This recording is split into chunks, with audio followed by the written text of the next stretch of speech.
दोस्तों जय हिंद। आज है 26 जुलाई और 26 जुलाई से जितने भी करंट अफेयर्स से क्वेश्चन बनेंगे उन्हें हम डिस्कस करेंगे। तो चलिए स्टार्ट करते हैं। पहला क्वेश्चन है कि IPL 13 यानी कि IPL 13 को 19 सितंबर से 8 नवंबर तक किस देश में कराया जाएगा। तो ए ऑप्शन है कनाडा, बी है रूस, सी न्यूजीलैंड और डी संयुक्त अरब अमीरात। तो आप टिक करिए अपना। तो इसका जो आंसर होगा वह होगा संयुक्त अरब अमीरात, UAE। ठीक है, UAE यानी कि संयुक्त अरब अमीरात में IPL 13 को कराया जाएगा। ठीक है, अच्छा 19 सितंबर से ये शुरू होगा और 8 नवंबर को फाइनल बताया जा रहा है। ठीक है, अच्छा अब IPL से ये समझिए कि IPL 13वां संस्करण जो है वो है 2020 में। ठीक, ये इम्पोर्टेंट होता था क्योंकि ये UAE में कराया जा रहा है। कोविड-19 को देखते हुए अपने यहाँ केसेस बहुत अधिक हैं, तो इसलिए वहाँ स्थगित करके वहाँ कराया जा रहा है।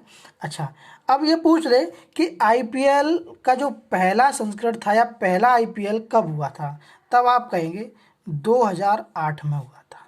कब हुआ था दोस्तों? 2008 में हुआ था। चलिए अगला क्वेश्चन है कि फाइट जेट राफेल में घातक मिसाइल हैमर लगाने के लिए भारतीय एयरफोर्स ने किस देश को ऑर्डर दिया है। दोस्तों अभी आप न्यूज़ पढ़ रहे होंगे, तो एक इमरजेंसी ऑर्डर भारतीय सेना ने दिया है हैमर के लिए। किस देश को लिए दिया है? तो आप ए ऑप्शन है अमेरिका, बी रूस, सी है ब्राज़ील और डी है फ्रांस। तो आप टिक करिए। तो जो इसका आंसर होगा वह होगा दोस्तों फ्रांस। हाल ही में भारतीय एयरफोर्स सेना ने फ्रांस को इमरजेंसी ऑर्डर दिया है मिसाइल हैमर के लिए। ठीक है, अच्छा ये हैमर मिसाइल क्या है उसे समझिए। तो देखिए ये जो हैमर मिसाइल है वो आसमान से ज़मीन पर वार करती है। ठीक है, यहाँ लगा देते हैं, और आसमान से ज़मीन पर वार करती है। ठीक, तो आपको पता होगा दोस्तों, जैसे कि ये यहाँ देखिए, थोड़ा सा गलती हो जाए तो माफ़ करना, देखो ऐसे करके। ठीक, तो आपको पता है कि जो चाइना है वो भारत के उत्तर पूर्व में स्थित है ये। ठीक है, ये वाला ये चाइना जो है वो भारत के उत्तर पूर्व में स्थित है, और आपको पता है कि यहीं पे है लद्दाख, यानी कि पूरा हिमालय है। तो हिमालय की बड़ी बड़ी ऊंची ऊंची चोटियां हैं, तो इसीलिए जो पहाड़ों में, लद्दाख जैसे पहाड़ी क्षेत्रों में मजबूत पैरवी के लिए हैमर को लाया गया है। ठीक है, हैमर की एक और विशेषता है कि ये 60 से 70 किलोमीटर की रेंज के टारगेट को तबाह कर सकता है। ठीक है, चलिए अगला क्वेश्चन है, हाल ही में किस राज्य सरकार ने कोविड-19 के लिए स्वपरीक्षण प्रणाली शुरू की है। तो ए ऑप्शन है केरल, बी है मध्य प्रदेश, सी है गुजरात और डी है उत्तर प्रदेश। तो टिक करिए। तो इसका जो आंसर होगा वह होगा गुजरात। क्या होगा वो, सॉरी, उत्तर प्रदेश। उत्तर प्रदेश सरकार ने हाल ही में स्वपरीक्षण प्रणाली शुरू की है। ठीक है, उत्तर प्रदेश सरकार ने खुद के परीक्षण का जो प्रणाली है वो शुरू की है, और इसका उद्देश्य है, यानी कि एम है, वह है टेस्टिंग को बढ़ावा देना, ज़्यादा से ज़्यादा टेस्टिंग को बढ़ावा देना। ठीक, और इसी के चलते उत्तर प्रदेश जो है वो टेस्टिंग के मामले में दूसरे नंबर पर है। ठीक, चलिए अगला क्वेश्चन है, किस राज्य ने तेजी से निवेश बढ़ाने के लिए वन स्टॉप योजना को लॉन्च किया है।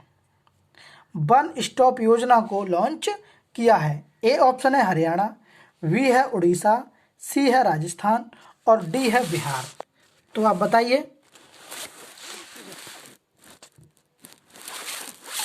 तो जो इसका आंसर होगा वह होगा राजस्थान। राजस्थान सरकार ने हाल ही में वन स्टॉप योजना को लॉन्च किया है। इसमें क्या है, इसका उद्देश्य क्या है समझिए। प्रवासी उद्यमी, यानी कि छोटे छोटे उद्यमी हैं, उन्हें राजस्थान सरकार ने अधिक से अधिक औद्योगिक निवेश के लिए आमंत्रित किया है। ठीक है, अधिक से अधिक निवेश के लिए आमंत्रित किया है छोटे छोटे उद्यमियों के लिए। अच्छा, बात राजस्थान की आती है, तो राजस्थान की जो राजधानी है वह क्या है, आप बताइए। ठीक, तो राजस्थान की राजधानी है वह है जयपुर। क्या है दोस्तों, जयपुर। जयपुर से ही एक इंपॉर्टेंट क्वेश्चन निकल जाता है कि पिंक सिटी किसे कहा जाता है, तब आप कहेंगे कि जयपुर को कहा जाता है। पिंक सिटी किसे कहा जाता है, जयपुर को।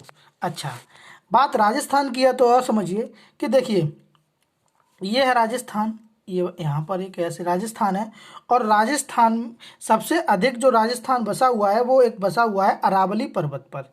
किस पर, अरावली पर्वत पर। राजस्थान जो बसा हुआ है वो दोस्तों अरावली पर्वत पर बसा हुआ है। ये देखिए अरावली पर्वत पर बसा हुआ है, ये अरावली पर्वत है ऐसे करके। ठीक, अरावली पर्वत, तो अरावली पर्वत ये जो है वो कई बार कई परीक्षाओं का हिस्सा बन चुका है विभिन्न विभिन्न तरीके से। तो मैं बताता हूँ किस तरीके से इससे क्वेश्चन आते हैं। देखिए, अगर पूछा जाए कि दुनिया का सबसे प्राचीन पर्वत कौन सा है, तब आप कहेंगे अरावली। पुराना या प्राचीन पर्वत कौन सा है, अरावली। यह अवशिष्ट पर्वत है। कैसा पर्वत है, अवशिष्ट। दूसरा क्वेश्चन ये बनता है कि अरावली पर्वत की सबसे ऊंची चोटी कौन सी है, तो वह है गुरु शिखर। कौन सी है, गुरु शिखर चोटी है। ठीक है दोस्तों, इतनी बातें आप याद रखना। राजस्थान से और बता दूं तो दोस्तों राजस्थान में एक नदी है, उसका नाम है माही नदी। क्या नाम है, माही नदी। ठीक है, और आपको मैंने बताया था लास्ट वीडियो में कि भारत से कर्क रेखा गुजरती है, कितने राज्यों से गुजरती है, कैसे गुजरती है, वो कहाँ कहाँ से गुजरती है, लास्ट वीडियो में बताया है। अगर देखना चाहें तो आप देख सकते हैं। तो राजस्थान में एक नदी है माही नदी, और माही नदी राजस्थान में कर्क रेखा को 2 बार काटती है।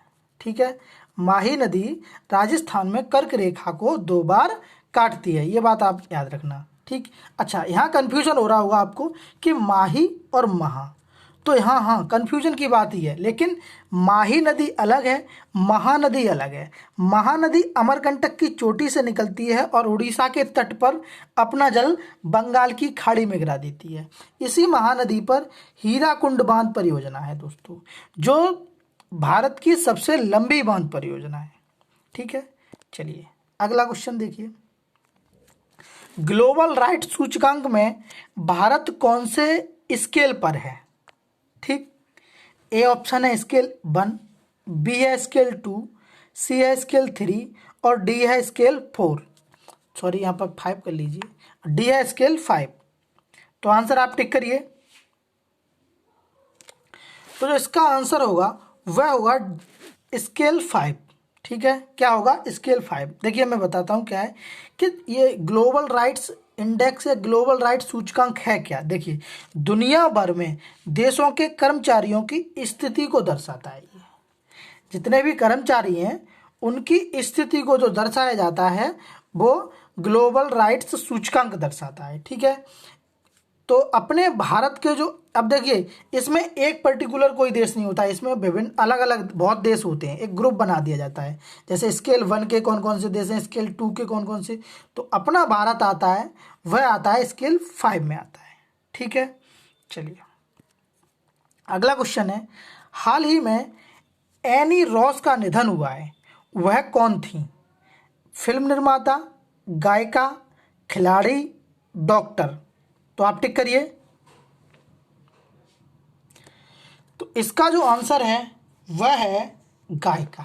कौन थी दोस्तों, गायिका। ठीक है, अच्छा, इन्होंने इनके बारे में थोड़ा दिए, तो ये ग्रैमी अवार्ड से भी नवाजा गया है इन्हें, ग्रैमी अवार्ड से भी इन्हें नवाजा गया है, जो हाल ही में एनी रॉस का निधन हुआ है। चलिए अगला क्वेश्चन है कि पीएम मोदी ने हाल ही में मणिपुर जल आपूर्ति की आधारशिला रखी है, इसकी लागत कितनी है। तो आप बताइए। ए ऑप्शन है 4,566, बी है 3,054, सी है 2,088 और डी है 3,088। तो आप टिक करिए।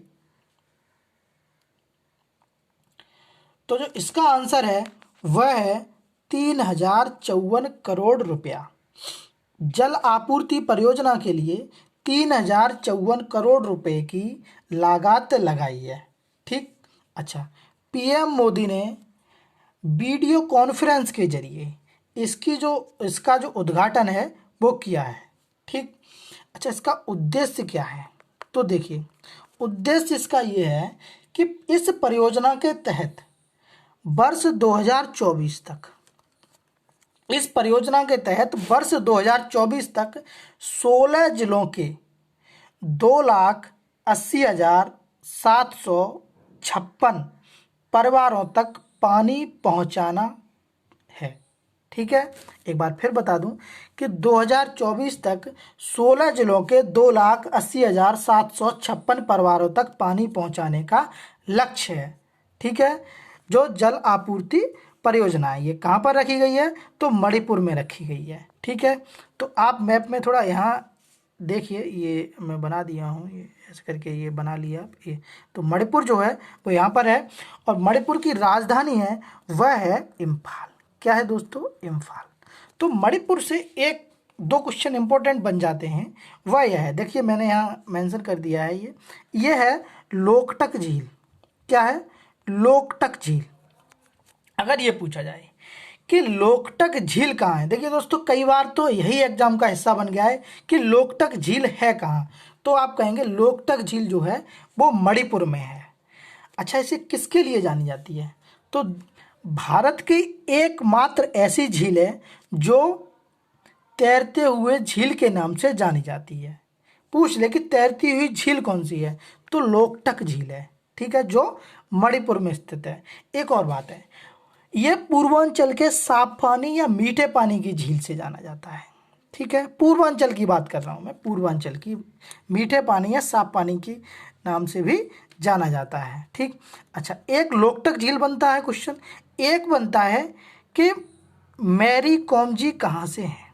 मैरी कॉम, तो आप बताएंगे मैरी कॉम जो हैं, दुनिया में इनका नाम है, तो मैरी कॉम जो हैं वो मणिपुर से हैं। कहाँ से हैं? मणिपुर से हैं। इनके एक और क्वेश्चन बनता है कि सुपर मॉम का दर्जा किसे दिया गया है? सुपर मॉम, तो सुपर मॉम का दर्जा दोस्तों मैरी कॉम जी को ही दिया गया है। दोस्तों अगर वीडियो पसंद आए तो लाइक करें, चैनल को सब्सक्राइब कर लें। दोस्तों इन वीडियो बनाने का उद्देश्य सिर्फ इतना है कि आजकल जितने भी कॉम्पिटिटिव एग्जाम होते हैं, तो आपने देखा होगा कि जीएस का जितना भी पोर्शन होता है उनमें ज़्यादा से ज़्यादा परसेंटेज करंट के क्वेश्चनों की होती है। ठीक है, तो परीक्षा के पॉइंट ऑफ व्यू से ये बहुत इंपॉर्टेंट हो जाते हैं करंट के क्वेश्चन। दूसरी बात ये है कि हम समाज में, देश दुनिया में रह रहे हैं, तो हमारा अपडेट भी होना ज़रूरी है कि देश दुनिया में चल क्या रहा है। तो दोनों ही पॉइंट ऑफ व्यू से ये वीडियो देखना बहुत इंपॉर्टेंट हो जाता है। और दोस्तों ज़रूरतमंदों के लिए आप ज़रूर शेयर करें। ठीक है, चलिए, धन्यवाद वीडियो देखने के लिए।